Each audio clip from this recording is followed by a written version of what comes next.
Okay, it is about 7:01 p.m. Today is Tuesday, January the 25th, 2022, and welcome to week number four of Contemporary Issues in Criminal Justice. I'm Professor Richard Wright, and you all know that. And so I'll be here for the next maybe roughly an hour or so talking about the things that are going on in this course. So I'm going to start out by sharing my screen.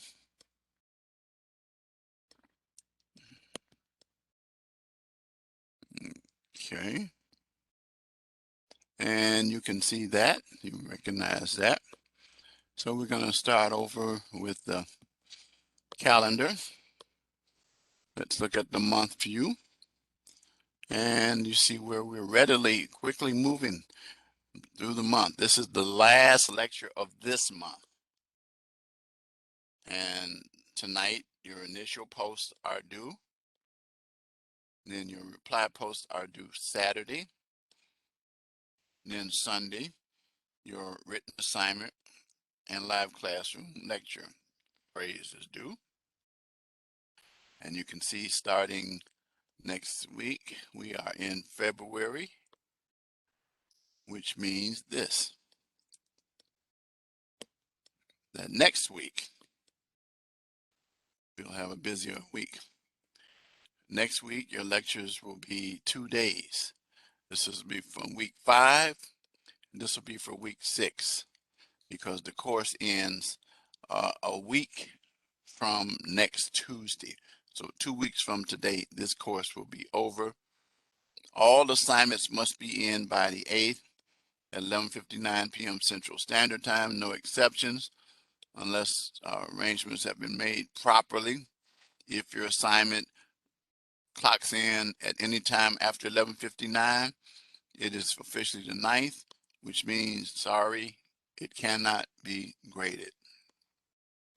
Okay, that's not my policy, that's the school policy. So, and I enforce it. Let's take a look at the announcements for week 4. Comparing policing will be presented. There are some activities, policing history, early policing methods, and technology that's involved here. And as you know, there is no textbook. The lecture, of course, is today at 7:00 p.m., which is right now. And the link, you know. The discussion assignment that is due tonight is community policing. Your reply post is due, of course, by Saturday, as I previously stated. And then your written assignment, crime statistics, due Sunday, 11:59 p.m. Central Standard, along with the key phrase or word. Make sure you follow the rubric in order to maximize your grade on your written assignment.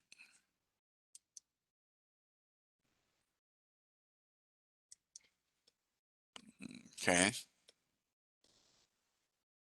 So let's take a look at where we are now.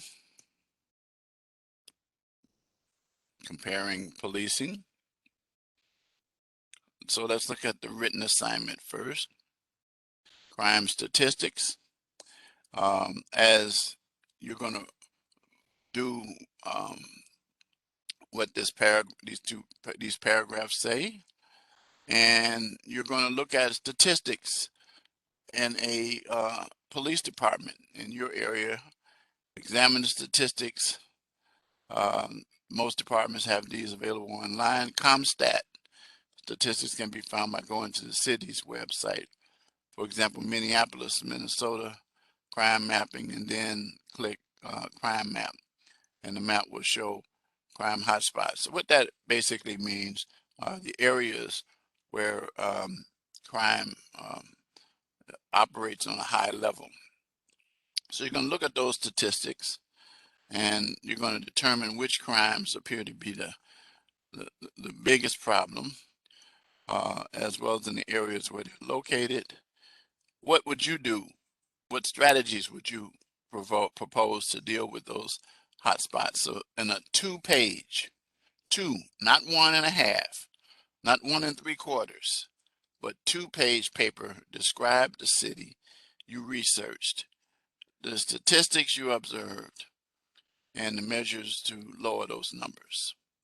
Be sure to include a cover sheet and a what? Reference page in APA format.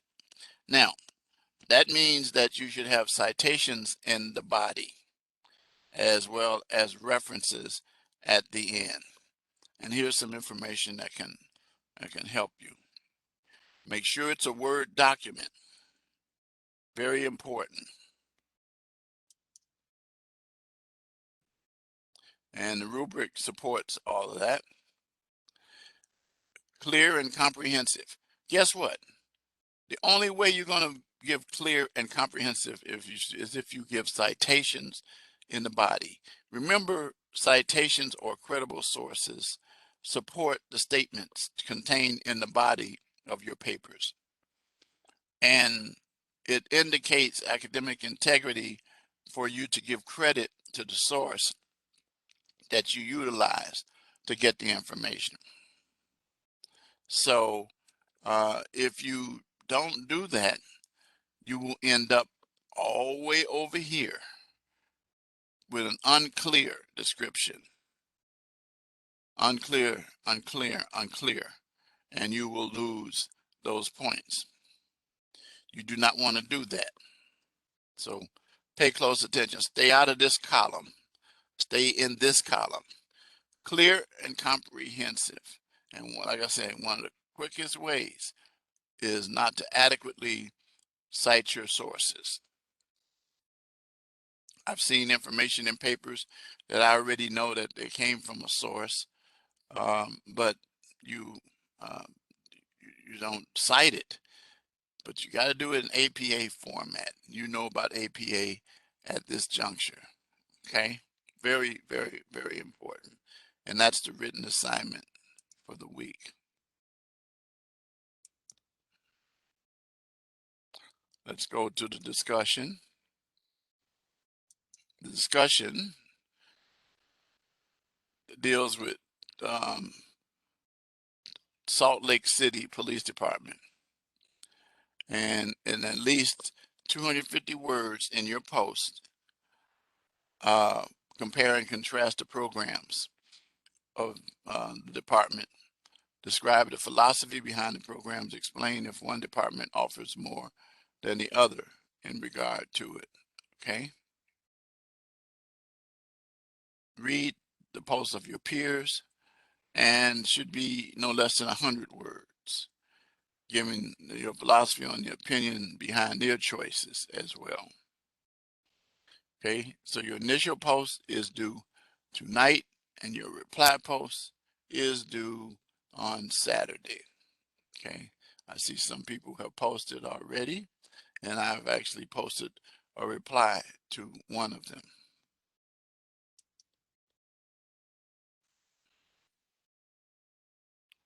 Then your live classroom recording, of course, will change here, and I will have the link to the recorded there and then email it to you as well.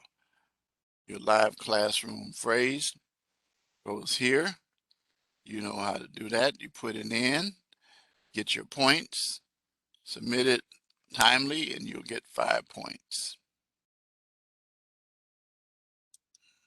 which means you have until Sunday. So we're going to talk about these 3 topics tonight. Let's first talk about policing history. You should be aware of the fact that policing has changed tremendously down through the years, and going back to the early 1700s and 1800s, you had police patrolling the community. You had what they call beat cops, and they were connected to the neighborhood and community that they patrolled because the people developed a relationship with them of trust and respect. Everybody knew who the officers were, and the officers were very credible and trustworthy. They made the community safe, and the community people could speak to the individuals. So Foot Patrol was one of them. Foot Patrol, the Foot Patrol officer was one of the key things. And you see some of these standing here. Community officers knew the beat officer, and community members rather knew the beat officer and felt safe in reporting crime if someone committed a crime. So in the 20s came along the advent of the patrol car, where there were fewer officers on the foot patrol. However, though, the police officers would patrol and operate primarily from their car, creating a barrier of trust in the community because the community was disconnected from the officers that they came to know who were foot patrol officers. And they were, as it says here, not as approachable or as friendly or conversant with the people. So some of the crime rates, because of the lack of trust, people didn't trust the police. Before, the police were their friend. Now it reaches the point where the police is like us against them, that kind of thing. So in the 80s and 90s, with the crime rate going up, the idea was possibly trying to see if it would work to put patrol officers. And one of the things that began to happen is you had officers who were riding bicycles, and you had also horse patrols. You know what I'm talking about, where they were like Mounties in Canada, and they rode horses.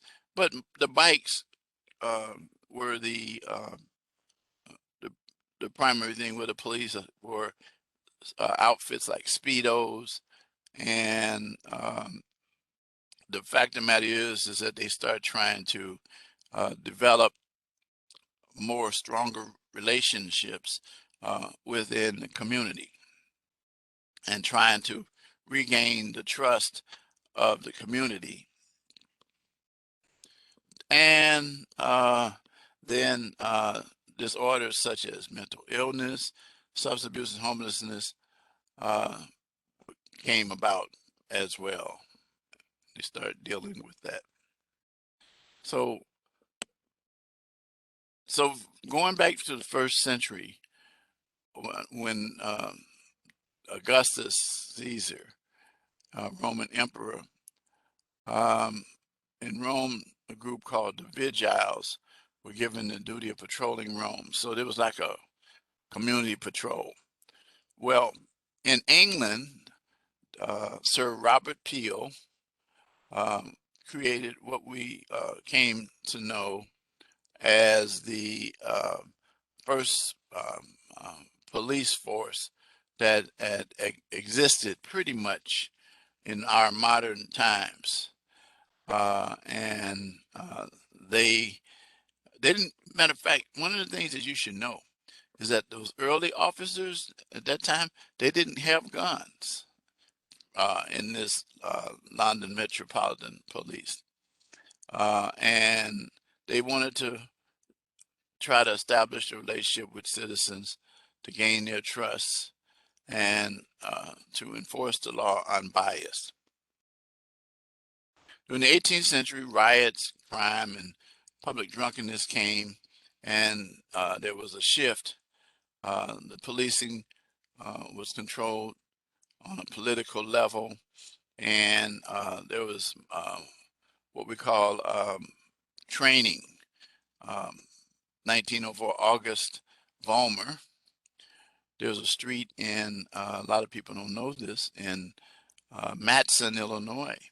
It's called Vollmer Road, and it's named after August. And professional policing started to the point where they were reach higher standards, and there was training uh, and all kinds of intellectual, psychiatric, and neurological testing to help recruits to better function as police officers, sir. Yeah. Okay. And okay, I'm trying to see why I have to let people in. Maybe let me see what I did. Maybe I checked in terms of participants. Let me see. Mute on entry. Uh, anyone can share. Okay, I don't know why that happened. Okay, but at any rate, let's go back to sharing.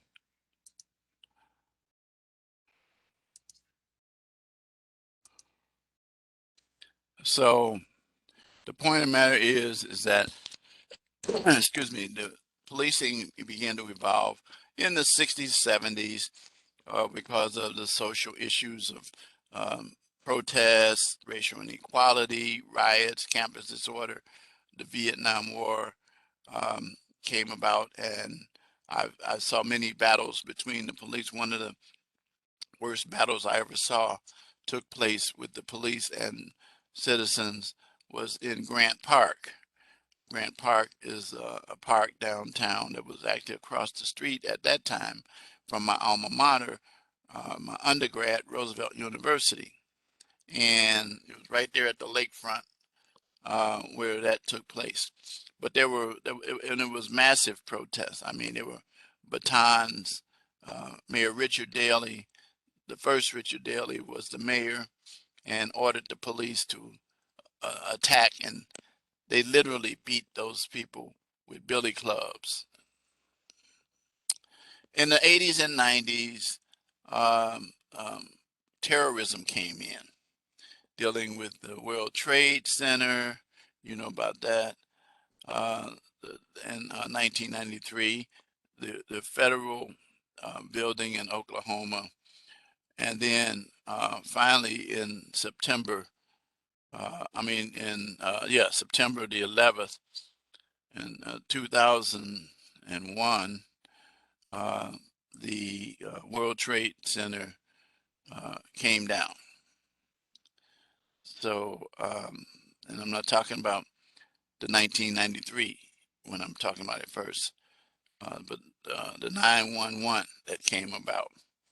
And when that came about, a lot of things changed, and we came up with the Patriot Act, which dealt with the law enforcement on the federal and state levels and local levels, dealing with individuals who were domestic terrorism. And as you know already, that right now in the present time, we are in 2022, we are under attack by domestic terrorism because of political reasons.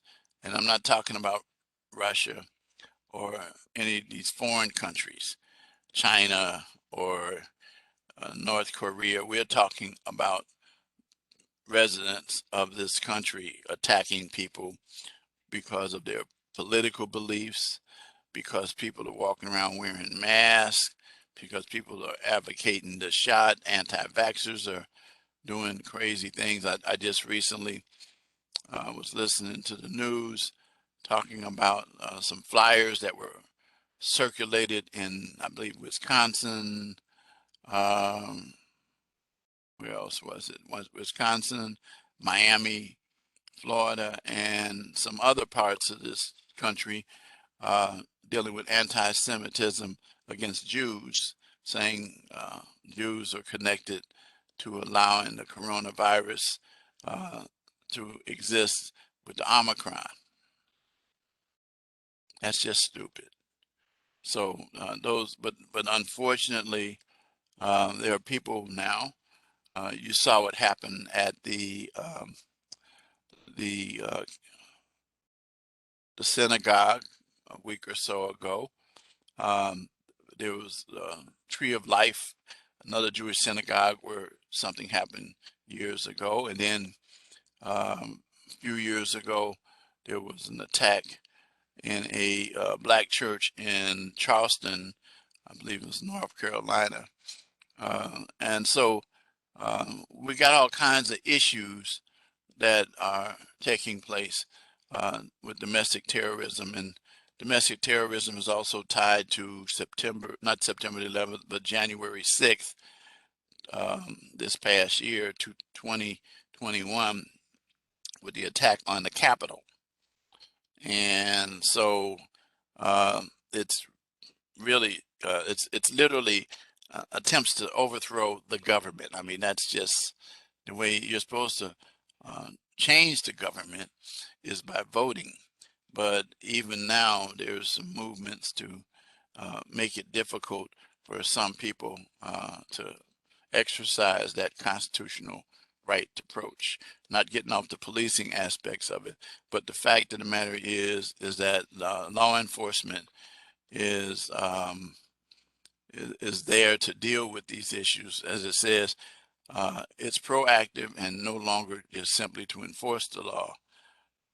And that policemen now have to be social workers because you have people who have all kinds of issues uh, dealing with mental health, dealing with drugs and alcohol, and that policing now has gone to a higher level. It used to be pretty much that you could get a high school diploma and become a police officer. That's wearing away, and you must at least get an associate's degree. Um, and in some instances, it's moving as high as the requirement for a bachelor's. For example, in Illinois, I know for a fact that you can't become a state trooper or state police officer without a bachelor's degree. And so because the departments have reached the stage because of the litigation that takes place, um, the more educated the officers, you decrease the chances of um, litigation against the municipality or the area where the police operate. And so we have technology uh, that we'll discuss at the end here. But police officers must be, as it says, law enforcement people must be tech savvy and able to communicate with diverse communities.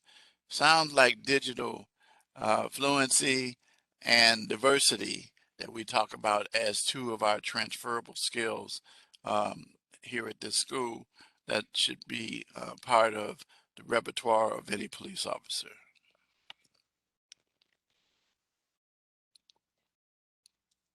And that's it for the history of policing. Moving right along to some of the methods that have been utilized. And we've kind of already talked about that in the earlier section, but uh, it's important for you to recognize that individuals who are involved in policing have to understand the people that they deal with, the people in the communities.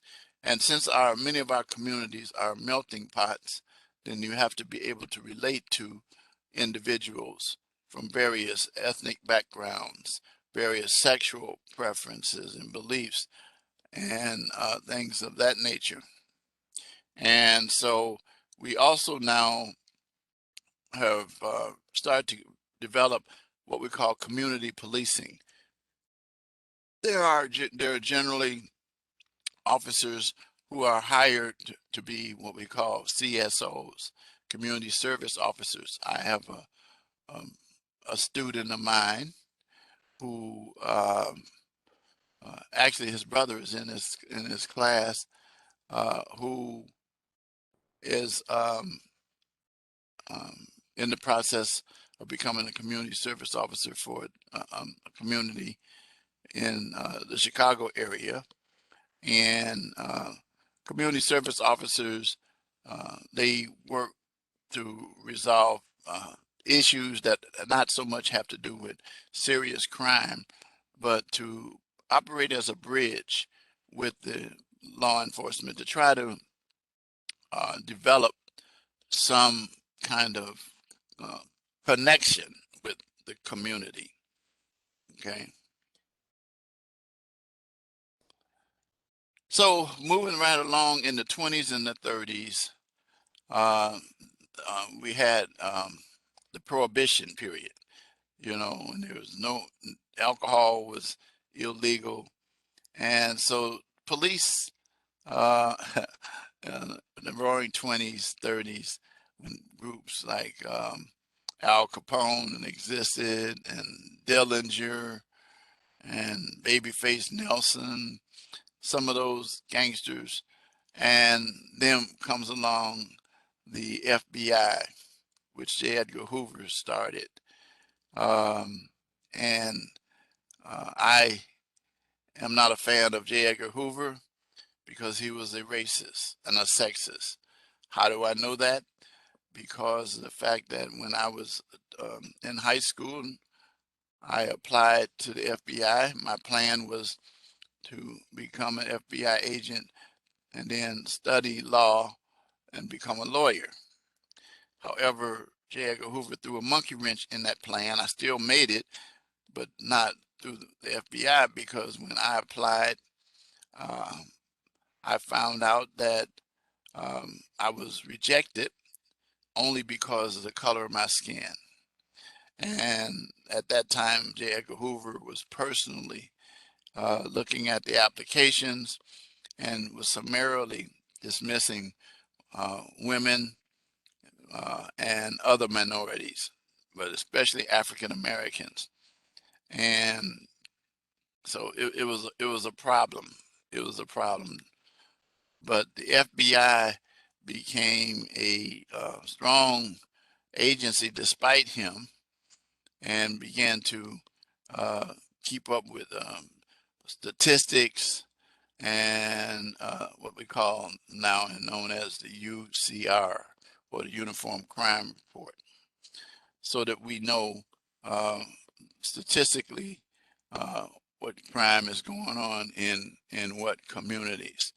And so in the 40s and 50s, um, the key thing was public safety, and still it's the same.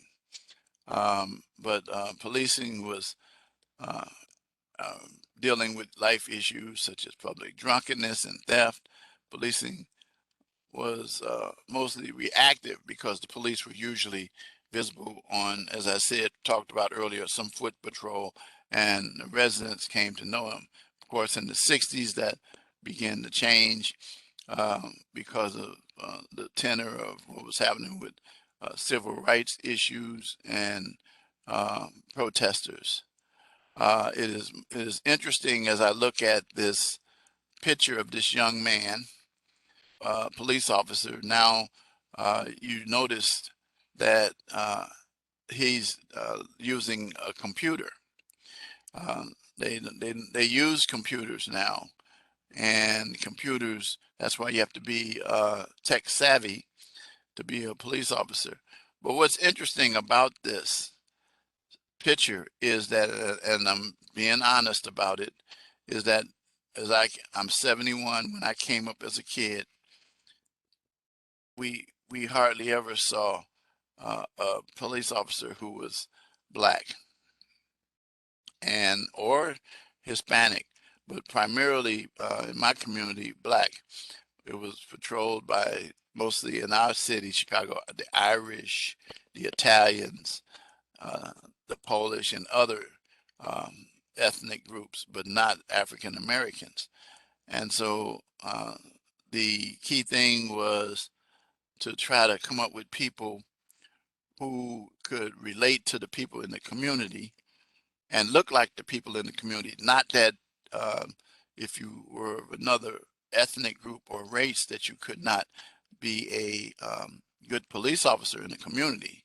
Oh, I had many of friends. Um, I was a what they call a explorer when I was a kid, and I was the only black explorer in that, and we worked with the police sergeant and department in a precinct or district, as we called it in Chicago, and it was not rainbow. It didn't reflect. Well, the community was different then, and it began to change.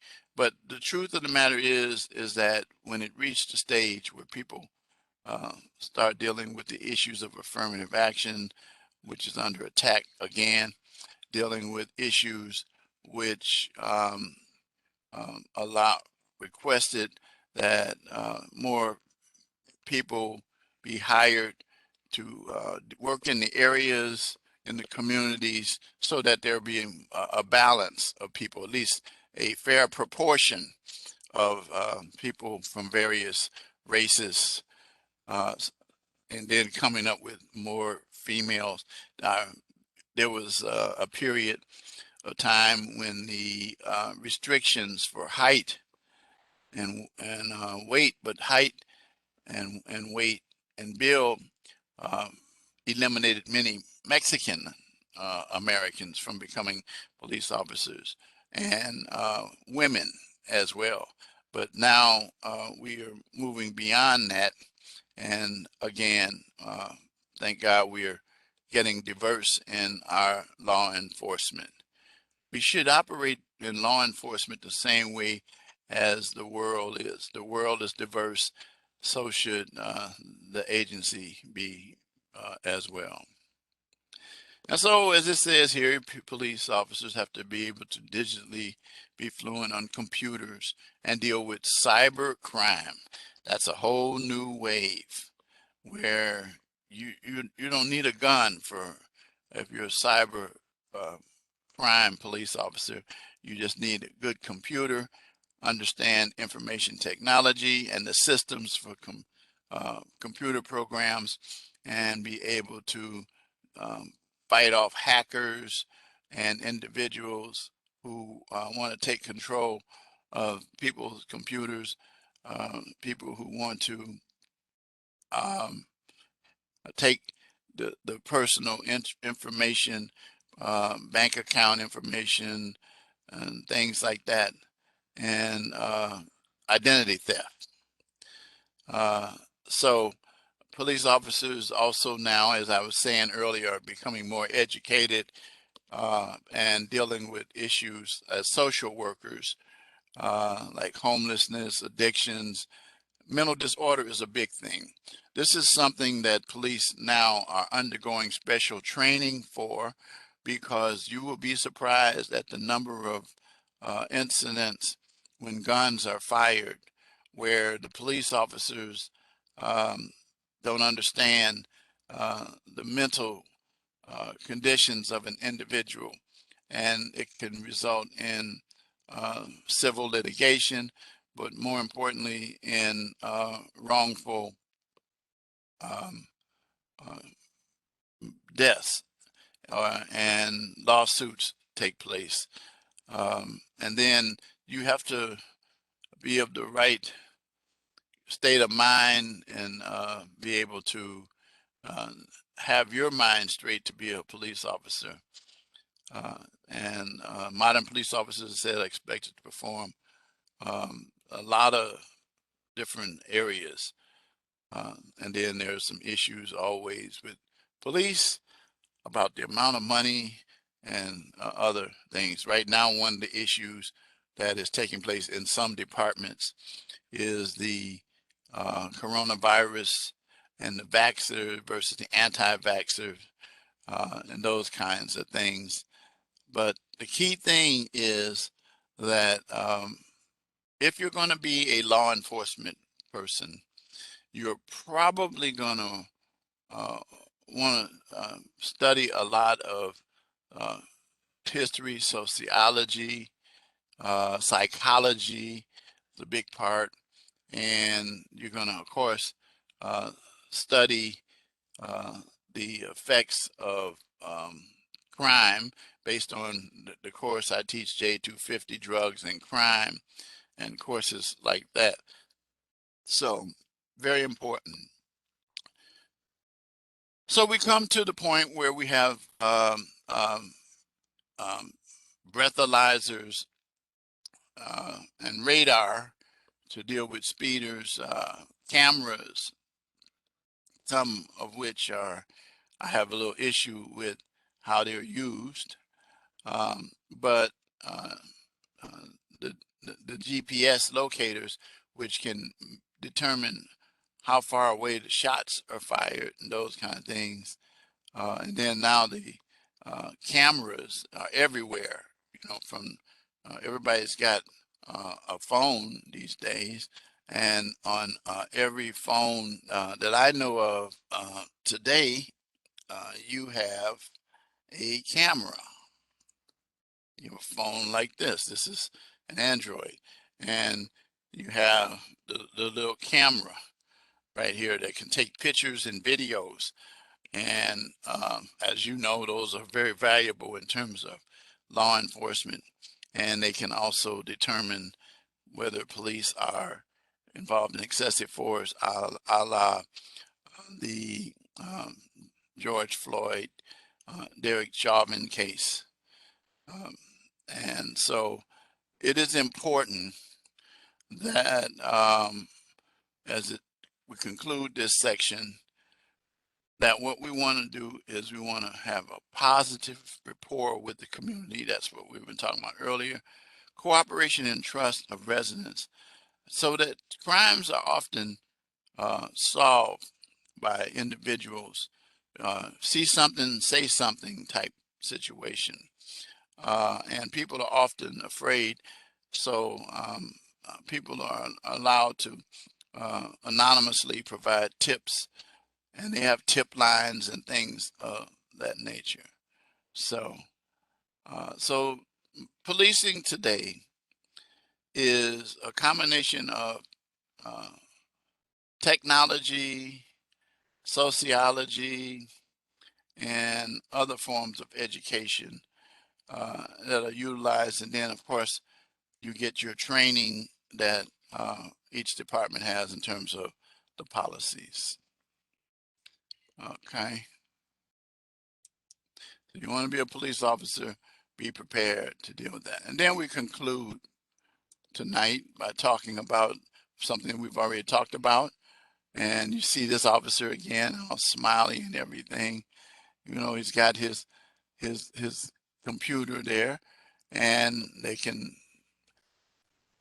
go in a minute and pull up information about you.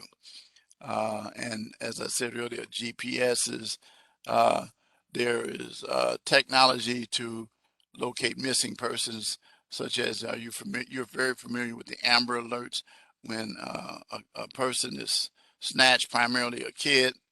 And it was called Amber because it goes back to a young lady. I forgot her last name, but Amber was her name. And it allows police to put out a APB, or all points bulletin, information on technology that connects with departments all across the area and the country, and able to save the lives of kids who have been snatched and taken away. Not necessarily by strangers either. Most time it's not strangers. So you also understand how to use Facebook. I went to, every year I go to, at least for the last few years, but not because of COVID, I'd go to this a seminar here that's sponsored by the Illinois Chiefs of Police and the Illinois Association of Chiefs of Police. And we had an awesome seminar on how technology, social media rather, such as Facebook, primarily Instagram, is used to crack cases and to catch people. For example, they gave an example which was very funny.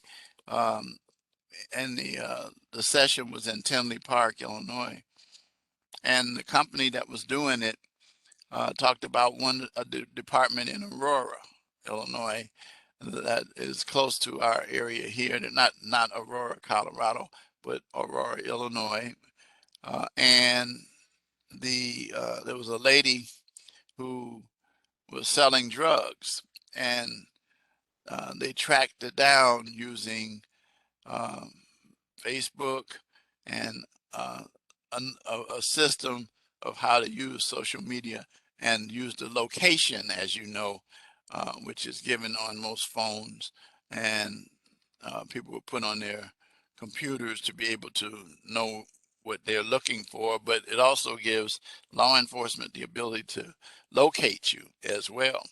Well, the point of the matter is that they saw where she was doing it, the drug dealing, and guess where it was? It was in the parking lot of the police department. So they came down and they figured out where she was and came down and talked to her, and she refused to let them search the car. And so they impounded it and got a warrant and then opened it up, and there was a cache of drugs in the trunk of the car. And, but it was because of social media being used.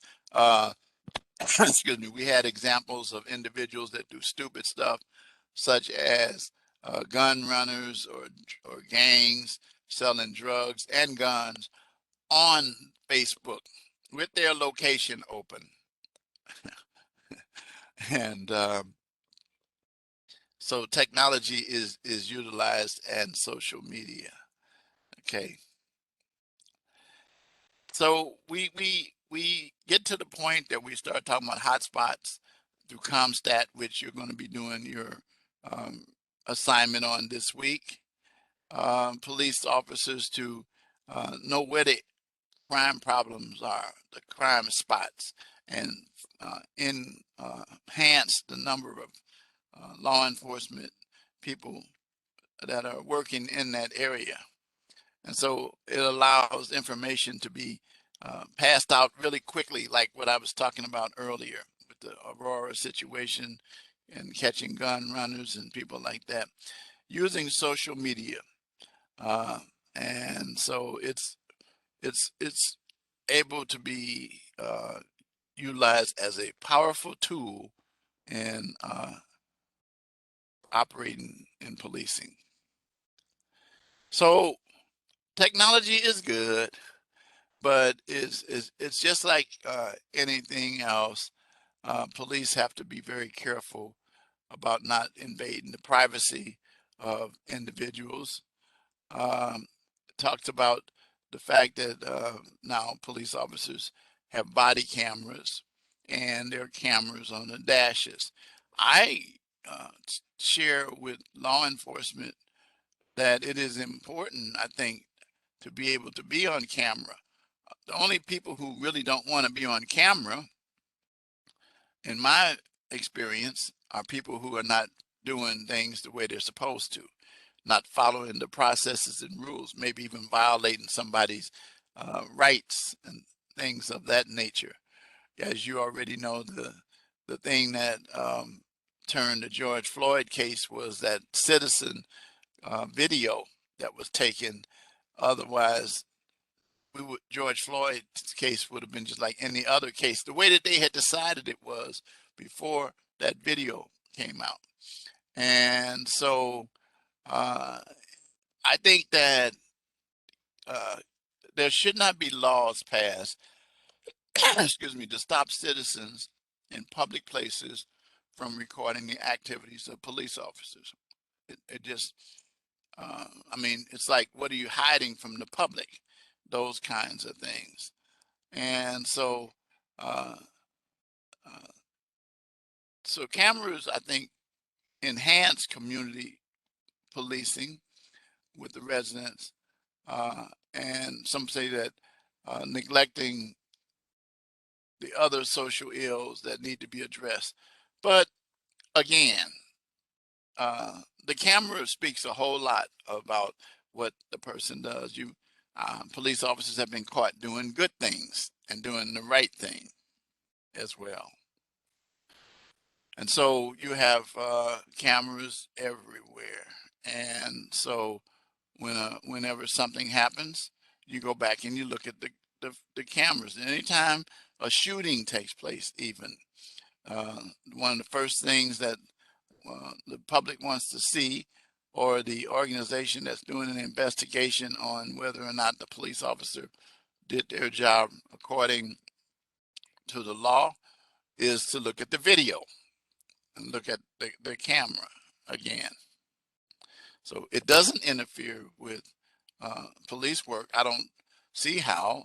When I was a police officer, 89 to 93, um, they were out there, but not like they are now. Okay. So, and then moving right along as far as investigations are concerned, there are systems where, as I said, the police officers have a laptop and they can type the plates into the laptop and then determine whether the car was stolen or unregistered or other issues that are related. They can check your driver's license, tie it in with the Secretary of State's office to determine if you are, excuse me, driving under a suspended license. And now they got this automatic license plate reader, which sits on the hood of the car and scans all vehicles near the patrol car and loads it into a database. So if the car is unregistered or stolen, you immediately find out about it. Um, and so it's a pretty good method. And then finally, the challenge that we have to this technology and the data that's stored. Um, some people say that surveillance technology, as it says here, with the collection of data that can be linked to multiple databases containing information on individuals, vehicles, crimes, locations, um, might be would create a problem constitutionally, but I beg to disagree. Is that it enhances the ability to be able to solve crimes such as stolen motor vehicles, to be able to find individuals in cars and those kinds of things, and deal with investigations and violent crimes.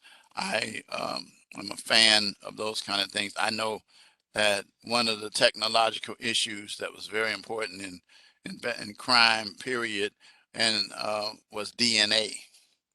When DNA came about, DNA helped solve a lot of crimes and also helped to uh, exonerate and some individuals who were wrongfully charged or accused with crimes. And so that's it for today. And any questions? I see Jennifer's here. Any questions? Excuse me. Type into the chat. No questions. Okay. None?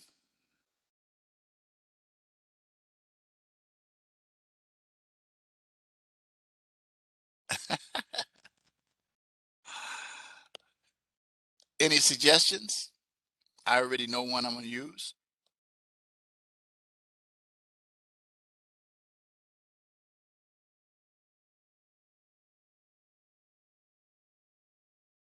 Something I'm very much in favor of. and I've talked about it tonight.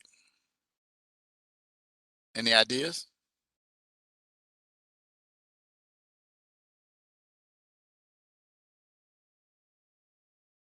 No ideas. How about police in the community, also referred to as community policing? So give me community policing, because that's basically what we talked about tonight.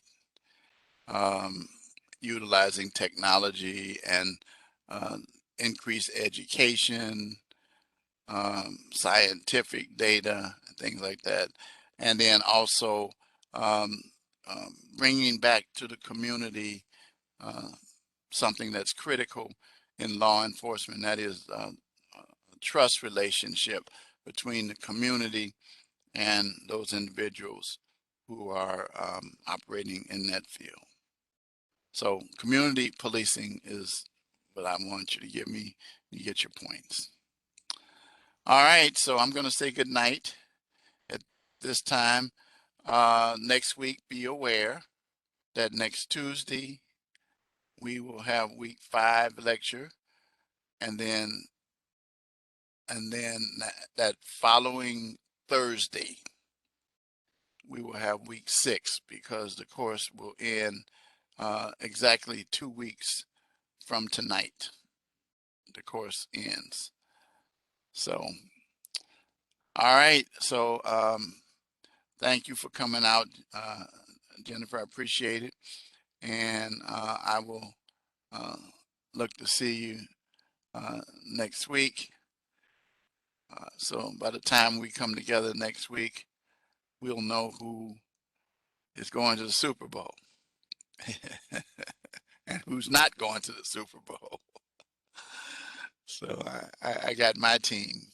My team, the, you got the Packers, because well, you know, the Packers, they're the only way they're going to be at the games this weekend if they have tickets or passes to be on the sideline. They are.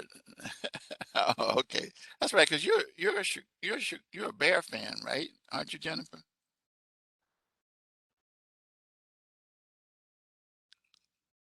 Said well. Who is your team then?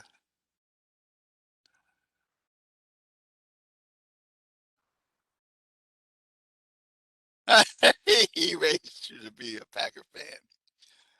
Well, I will say this to you, with all candor: you're at the right school then if you're a Packer fan.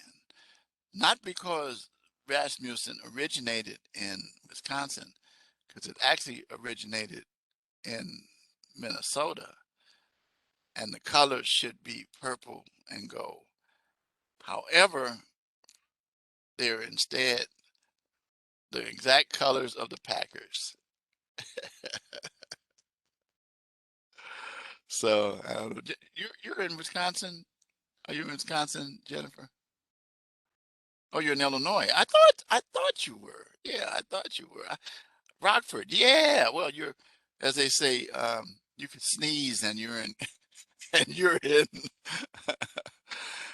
Wisconsin. So yeah, that's the way I go when I go to the Dells. It's come through um, Rockford, to take 90 all the way over and to get to Indiana when I'm heading to Wisconsin Dells, and when I'm heading to Minnesota as well, places like that. Then I come out there in that area. So, well, we got a lot of Bear fans out there too.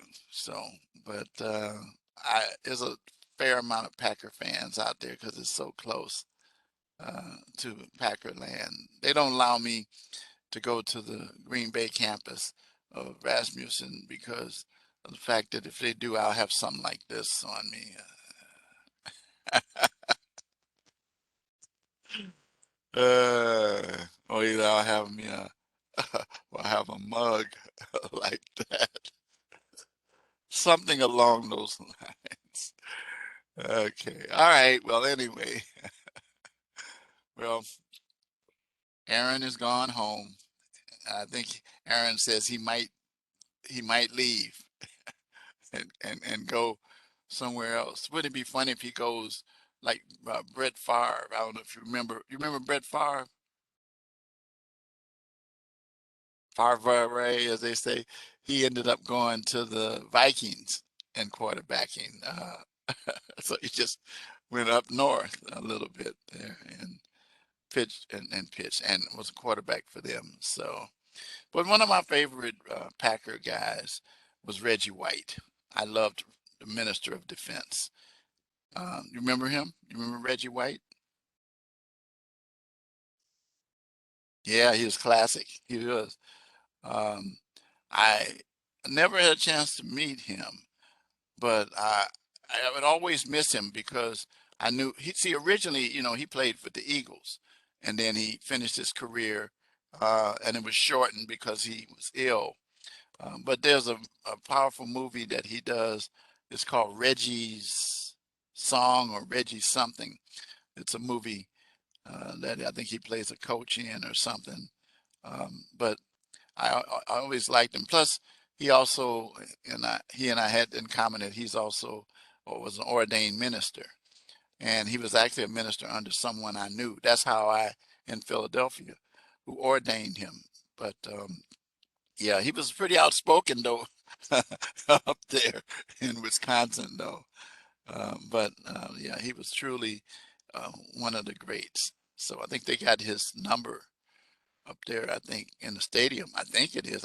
I've never been to Lambeau. I'm not trying to go either. But I do have a friend, though, that is a young man from Plainfield, Illinois here, went to school with my son, and